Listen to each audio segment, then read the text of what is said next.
که چېرې ستاسو کور کې هم د زړه مریض وي، یا یې په سینه باندې درد راځي، د شوګر مریض وي، بلډ پرېشر مریض وي، نو دا دوايي چې دی کور کې لازمي کېدی. السلام علیکم، زه یم شعیب، تاسو ګورئ ډاکټر میر احمد شعیب. نن به مونږ خبره کوو د انجیسیډ باره کې چې انجیسیډ کار څنګه کوي، کله به مونږ استعمالو.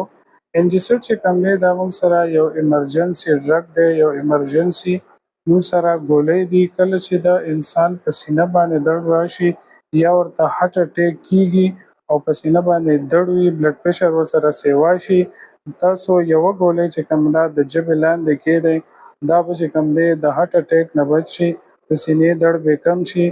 نو که هسپتال ته که لږ لیټ هم لاړ شي نو دا به د هارټ اټیک نه چې کوم دی بچ شي.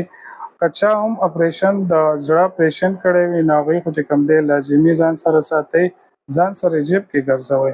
اکثر نه چې کوم دی هارټ پیشنټ داسې وي چې کله داسې ډېر وګرځي نو بیا چې کوم دی د زړه مسله ورته راځي، د هغې چې کوم د بریتنګ مسله وي نو هغه مسله ورته کېږي، نو هارټ چې کوم دی صحیح طریقې سره چې کوم دی کار نه کوي، زړه کار نه کوي.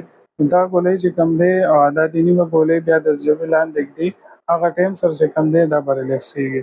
نو دا ګولۍ چې کوم دی لازمي کور کې ږدئ، دا ایمرجنسي ډرګ دی، د هارټ اټیک نه چې کوم دی بچ کېږي مریض.